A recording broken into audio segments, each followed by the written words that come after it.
Okay. Casper, great match out there, first on court. How does it feel to have that first win under your belt for Team Europe? Thank you. Yeah, it was a good start for Team Europe and myself, and happy to contribute a point to the team early and get us off to a good start. I think historically it's been quite important to get the first point under our belt, and let's see if we can build from here. Jakob played a great first set and almost had him, so hopefully he can close out and we have a good first day session. Casper highlights how crucial it is to get the team off to a good start. His response shows maturity and awareness of the event's history. The first point sets the tone. He praises Jakob's fight, which shows respect for teammates and keeps the collective spirit strong. Okay, let's open up for questions. Okay. I don't suppose you can serve much better than that. You really had a pretty nice day from the service line. Just talk about how good you were feeling. Thank you. Yeah, it was really got going, the serve, and Riley started great and really almost broke me in my first game, so I guess I just thought better serve well today, otherwise it might be tough, and he has such a great serve where it is important to serve well yourself, and you just try your best in return games. You get a few chances here and there and try to take them, and luckily, one break was enough and one mini break in the tie break, so really happy with my own game and serve, and I stayed focused and really determined throughout the whole match. Casper acknowledges his serve was unusually strong and credits extra practice time after his early US Open exit. This is both honest and humble. He doesn't oversell himself as a top server, but he frames the moment as the payoff for hard work. It portrays him as grounded and realistic. He called you one of the best servers in the game. Do you think of yourself that way? I'm happy to hear that from him, but no, I told him at the net, this is not a normal serving day for me. I wish it was, but it's not. I have to be honest and say that, and I don't think I've ever been over 80% first serves in and playing really well behind it, so really happy with it. And I lost early at the US Open, so I had a few more days of practice at home than I would want, but you try to use them for something good, and I guess it paid off for the serve today. Instead of embracing the compliment, Casper downplays it, saying this was an exception. His modesty reinforces his image as a humble athlete. At the same time, he subtly signals his ability to adapt and take advantage of training opportunities. Okay. I think you said on court that Yannick was one of the chillest people or something like that. I'm sort of curious, like, what is it like being on the bench sitting next to him? Obviously, he's got a sort of different approach to the game than people who are around it all the time these days. Yeah, it's really fun, but at the same time he's focused and wants us to perform and do well, and just I think the most important thing for him is that we have fun and try our best, and more than that you cannot really ask for and do. Tactically, of course, you can always throw in a few things. Tim, besides me, and the other players also see different things on the side. In a match like this, there's not that much to say other than just try your best in the returns and make him run as much as possible, of course. But he moves well, and like I said, he came off firing in the beginning, and he really challenged me in the beginning, and I caught me a little bit by surprise how well he played, but I managed to keep it together and hold my serve, and from 1-0 in the first, I think I was into it, and it was a really good match all around. Not too many errors out of my racket, and for him as well. From the baseline, he was really won some really great rallies, and Yannick, he kept me calm and said that the chances might come, they might not, but just do your best.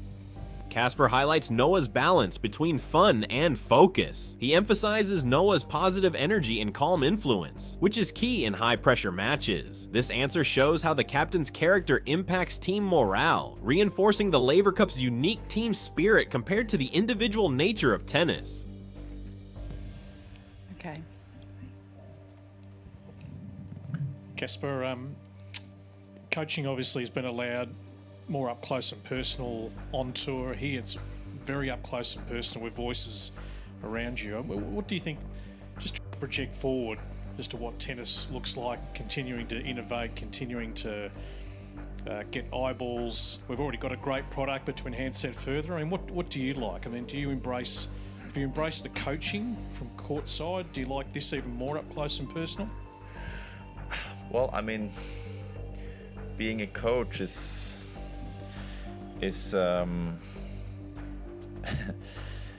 can be really tough, and sometimes I guess it can be quite easy if you have a good player who plays fantastic. I mean, you look like a great coach, but then when you play a match, there's limited to what a coach can actually do. I mean, the real work with the coach and player happens on the practice court or in the practice weeks, and maybe most so before a match where you prepare, and tactically you can only say so much. And yeah, sure, you can anticipate and say hit it to his forehand close to the line, but I mean, the player actually has to physically do it. So sure, I mean, there are certain things, I guess, as a player I don't like to hear from my father or from my other coach Pedro, for example, that I've told them, and there are things that I like to hear. So everyone's different and every player needs something different. So as a coach, you have to learn to know and trust your player, and that's where my dad and I work great, and he's known me since I was newborn, and known my game since I started playing, and and he knows me in and out, and he gets the best out of me. That's what I feel, and he knows my weaknesses. So of course they're nice with some new eyes to my game with Tim and Yannick this week, but coaching is I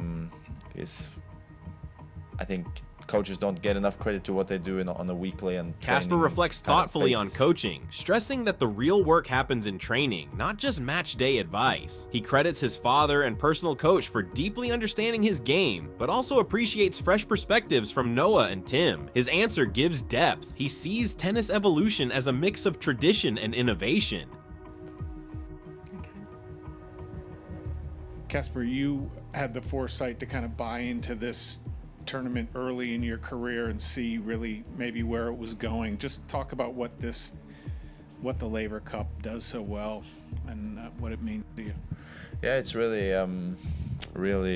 cool and special event. I mean, as a golf fanatic myself, of course, I've always watched the Ryder Cup, and there are some things resemble with each other, and with the Laver Cup and Ryder Cup, and it's been really fun. I mean, even though I've played Laver Cups where we've been in a way favorites to win, and we did, and we've been favorites to win and we lost, and opposite. So every match here is close. Even you look at this match that we're playing now. I mean, Jakob played a great first set, 6-1, but Alex is never really out of it. There's just one set in the match tiebreak that can turn things around. So I've felt like many matches get to a third set tiebreak, and that's where the matches or ties are won or lost. And I think as a fan perspective, if I would go and watch a tennis event in the future after my career, I definitely have Laver Cup as a priority if I could find time for it. And you get great matches day, night, and you see the passion in the players. You're playing for something more than just yourself and beating the opponent, but we're playing for a whole continent, and the other guys are playing for the kind of pride of the rest of the world. As a self-described golf fanatic, Casper draws parallels to the Ryder Cup. He values the unpredictability of matches, many going to tiebreaks, and frames Laver Cup as an event he would attend even as a fan. This builds authenticity. He's not only a player, but also a passionate supporter of the concept. Hey Casper, sorry if this is repetitive, but with Yannick, many would say he's one of the great characters, persons of our game, such a wonderful heart, perspective, and he's done what no Frenchman has done for decades and decades. But he doesn't come to a lot of big tournaments.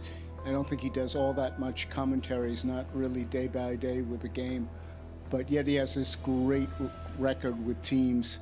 Can you go a little bit deeper on what is magical about him, or what's his secret sauce in terms of coaching? I didn't know him much before this. I met him a couple times at the Roland Garros, and I don't know, it just seems like he has this kind of aura around him, which is a little bit hard to explain, but he brings something with him everywhere he goes, and whether he's joking around and dancing and singing in the locker room, or we're talking about tennis or we're talking about old matches of his, he's really just spreads good energy and chemistry in the team. So, and he knows tennis. I mean, he's played. He's open to say that sometimes in practice, wow, the game is really developed, and I'm glad, I'm not chip and charging against Carlos, because by the time I'd be at the net, the ball would be past me already. So he's really open to the fact that the game has also changed, and I think it's fun for him to see how the game is these days, and yeah, it's been really fun. And he just, yeah, like we said, none of the players knew him very well. I'm not sure if Tim knew him too well, but we all get along really well, and it's a good dynamic in the team. And obviously Tim watches a lot and commentates a lot, and is really involved in tennis. So you have the kind of open side of Yannick, while Tim is more the analytic and knows a little. Casper admits he didn't know Noah well before, but he describes his aura, charisma, and energy as transformative. He portrays Noah as someone who lifts the atmosphere beyond pure tennis, blending humor, music, and mentorship. The contrast with Tim's analytical role shows how complementary leadership styles strengthen the team. Okay, we've got time for one more, and then we'll do a little light-hearted one at the end. Any more? Okay, you can go. Hi, Casper. This is Vaughn with Overtime Sports Media. Big question. Great job on the win today. Just wanted to know how the fog affected your match today. The fog? Yes, sir. Can't say that I felt any fog inside the stadium, but there's definitely fog in the city, and we had a good game of golf the other day, and it was could barely see the ball leaving the club head. So I guess that's San Francisco for you, yeah. Casper handles it with humor, noting he didn't notice fog during the match, but saw it on the golf course. His ability to stay relaxed and inject levity after a serious match shows media savviness and likability. You told me a little bit in the tunnel about the golf game. Do you mind telling us who won that game? I don't mind, because I and Roger, we won, so that's definitely easier to say that we win. So you can ask Carlos and Sasha next time they're in here, and see how happy they're about that. So we were one down early. Carlos made a birdie out of nowhere and like sunk a chip from like 50 yards, and then Roger and I looked at each other and just went like, when you're good, I guess you can bring it anywhere. And then we got one back, and then Roger clinched the match on the last hole. He made us win, so that was a really good moment. We played the Olympic Club, yeah, so that was good. Okay, thanks Casper, thanks Tim. Casper beams while sharing the story, especially about winning alongside Federer. It humanizes him, showing camaraderie with legends and rivals alike. Mentioning Carlos's birdie adds humor and competitiveness, but finishing with Roger clinching the win highlights Federer's enduring aura. This anecdote closes the presser on a warm, engaging note.